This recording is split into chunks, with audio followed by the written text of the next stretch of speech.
তোমাদের বাবার সঙ্গে আমার সম্পর্কটা দিনে দিনে দুর্বিষহ হয়ে উঠেছে। তার সন্দেহ আর তার অনেক কাজকর্ম যা আমার পক্ষে মানিয়ে নেওয়া সম্ভব নয়। এই সব কিছুর মাঝে থেকেও আমি চেষ্টা করেছি তোমাদের জন্য মানিয়ে নিতে, কিন্তু আমার পক্ষে আর সম্ভব নয়। তাই আজ মনে হচ্ছে আমি হয়তো এই সম্পর্কটা আর এগিয়ে নিয়ে যেতে পারবো না।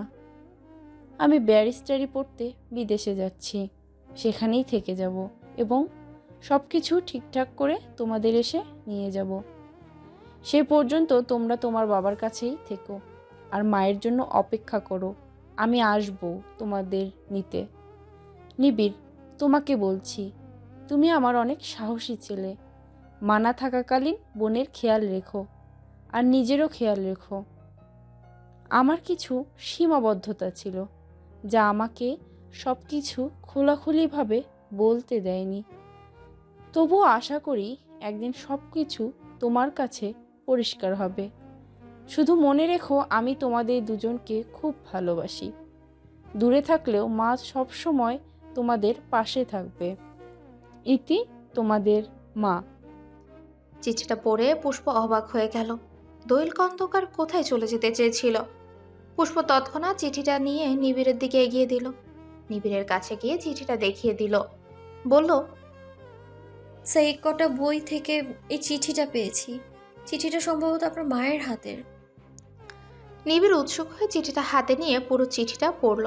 তারপর বলল, এটা অনেক আগের চিঠি পুষ্প, যখন মা আমাদের ছেড়ে চলে যেতে চেয়েছিলেন তখন আমরা ছোট। পুষ্প বলল, আপনার মা কোথায় চলে যেতে চেয়েছিলেন? বাবার সন্দেহ মতে মা উজান চৌধুরীর বাবা সালমান চৌধুরীর সাথে চলে যেতে চেয়েছিলেন, কিন্তু আমি জানি আমার মা কখনোই এই কাজ করতে পারে না। আসলে মা আর সালমান চৌধুরীর বিয়ের আগে একটা সম্পর্ক ছিল, এটা সত্যি। আর বাবা মাকে খুব ভালোবাসতো, তাই বাবার ভয় ছিল মা তাকে ছেড়ে চলে না যায়। আর সেই জন্য বাবা মাকে সন্দেহ করত, কিন্তু বাবার এই অযথা সন্দেহ মায়ের পছন্দ ছিল না। তাই হয়তো মা মনে মনে ভেবে নিয়েছিল মা ব্যারিস্টার পড়তে বিদেশে যখন যাবে তখন ওখানেই থেকে যাবে এবং আমাদেরও নিয়ে যাবে, আর তখন আর ফিরে আসবে না। কিন্তু বাবা কোনোভাবে হয়তো মায়ের ভাবনা টের পেয়ে গিয়েছিল আর মায়ের বিদেশে যাওয়ার সব কাগজপত্র, পাসপোর্ট লুকিয়ে ফেলেছিল। তাই মা আর বিদেশে যেতে পারেনি। আর এই চিঠিটা ওই সময়েরই, হয়তো আমাদের জন্য লিখেছিল। আসলে এই ঘরটা তো মাই আগে বসতেন, মায়ের সব বইপত্র এখানেই আছে।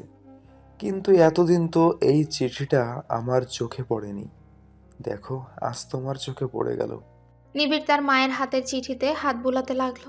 হয়তো মাকে অনুভব করার চেষ্টা করছে, কিন্তু পুষ্পের কেন যেন মনে হচ্ছে দোয়েল খন্দকার শুধু তার স্বামীর সন্দেহের জন্য নয়, আশরাফ খন্দকারের আরো কিছু কর্মের জন্য ওনাকে ছেড়ে চলে যেতে চেয়েছেন।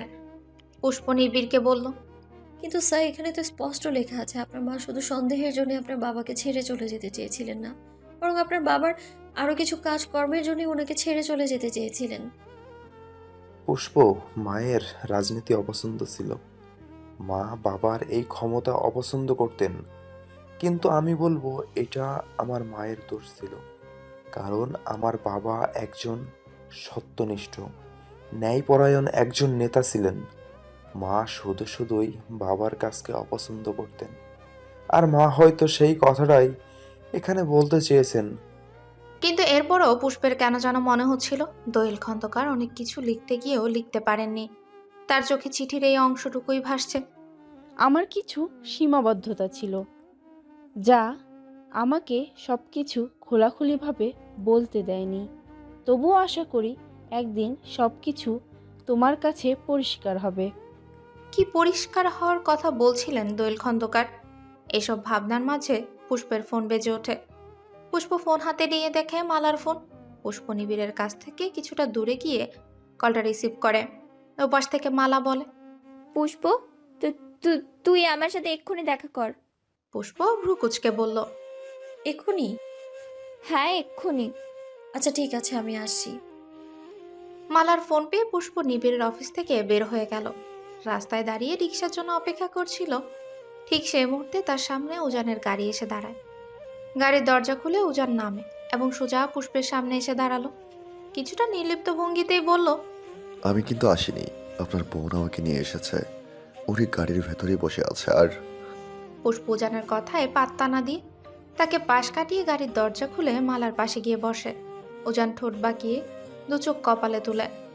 আজ পর্যন্ত কোনো মেয়ে উজান চৌধুরীকে ইগনোর করেনি, বরং তার সাথে বসে দুদণ্ড কথা বলার জন্য ব্যাকুল হয়েছে। আর তারই বউ কিনা তাকে ইগনোর করে চলে গেল। বাহ!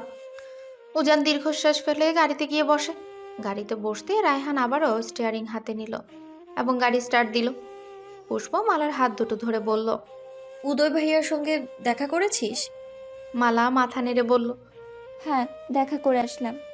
ওনাকে ওই অবস্থায় ওখানে দেখে আমার একটুও ভালো লাগছে না। পুষ্প মালার হাত ধরে সান্ত্বনার সুরে বলল।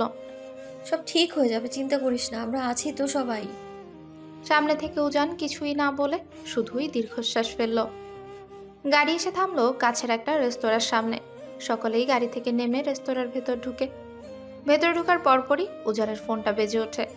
ফোন হাতে নিয়ে সে পুষ্প আর মালার দিকে তাকিয়ে বলে, তোমরা ওই টেবিলে গিয়ে বসো, আমরা একটু পর আসছি। পুষ্প আর মালা রেস্তোরাঁর এক কোনায় থাকা একটা টেবিলের দিকে এগিয়ে গেল। কিছুটা এগিয়ে গিয়ে পুষ্প যেন অজান্তেই পেছনে ফিরে উজানের দিকে তাকাতে গেল। কেন তাকালো সে নিজেও জানে না, কিন্তু ঘুরে তাকাতেই দেখলো উজান ফোনে কথা বলছে। তবে তার দৃষ্টি স্থির হয়ে পুষ্পের দিকে রয়েছে। পুষ্প চোখ উজানের চোখের সঙ্গে আচমকা মিলতেই দুজনেই কিছুটা চমকে গেল। কিন্তু উজানের মুখে মুহূর্তে একটা প্রাণখোলা হাসি ফুটে উঠল। আর বেচারি পুষ্প ভীষণ লজ্জায় পড়ে গেল। সে তাড়াতাড়ি সামনে ঘুরে গিয়ে দ্রুত পায়ে টেবিলের দিকে এগিয়ে যেতে লাগলো। তার হৃদস্পন্দন যেন বাড়তে লাগলো। মনে মনে নিজেকে দোষ দিতেই শুরু করলো। ইস, আমি কেন তার দিকে তাকালাম? উনি কি ভাবছেন আমি তাকে লুকিয়ে লুকিয়ে দেখছিলাম? উফ, কি দরকার ছিল আমার পেছনে তাকানোর? এসব ভাবতে ভাবতেই সে টেবিলের সামনে গিয়ে বসে পড়ে। মালা পাশে বসেই পুষ্পের অন্যমনস্ক মুখ দেখে তার হাত ধরে বলল। কি হয়েছে পুষ্প? পুষ্প তার মনের কথা লুকিয়ে স্বাভাবিক হয়ে বলে। না, কিছু না। মালা হতাশ কণ্ঠে চোখ নামিয়ে বলে। পুষ্প, উনি কবে ফিরে আসবেন? ওই বন্দি কারাগারে ওনার সাথে যতক্ষণ ছিলাম মনে হচ্ছিল ওটাই আমার জায়গা। ওনাকে ছাড়া যে আমি রাজপ্রাসাদে থেকেও শান্তি পাবো না। আমার তো ওনাকে ছাড়া দম বন্ধ হয়ে আসে। পুষ্প মালার মুখের দিকে তাকিয়ে দেখে মালার মুখে দুশ্চিন্তা স্পষ্ট। পুষ্প মালার হাতটা ধরে সান্ত্বনা সুরে বলে। তুই কেন এইভাবে বারবার ভেঙে পড়ছিস মালা? একটু শক্ত হ। এখন আমাদের শক্ত মনে এগিয়ে যেতে হবে, দুর্বল হওয়ার সময় নেই এখন। আমি কিচ্ছু করতে পারবো না পুষ্প, যা করার তোদেরকেই করতে হবে।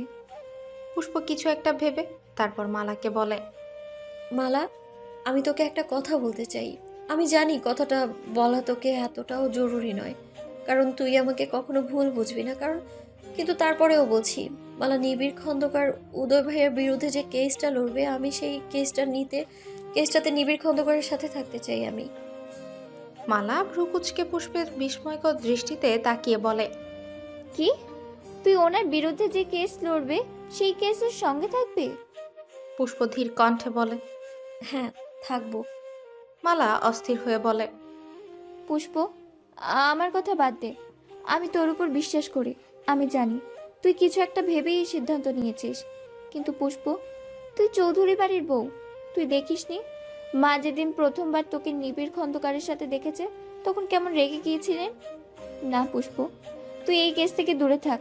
আমি চাই না তুই আমার জন্য ওই বাড়ির লোকজনদের চোখ খারাপ হয়ে যাস। পুষ্প কিছু বলতে গেলে তার আগে পেছন থেকে পুরুষালী কণ্ঠে কেউ একজন বলে।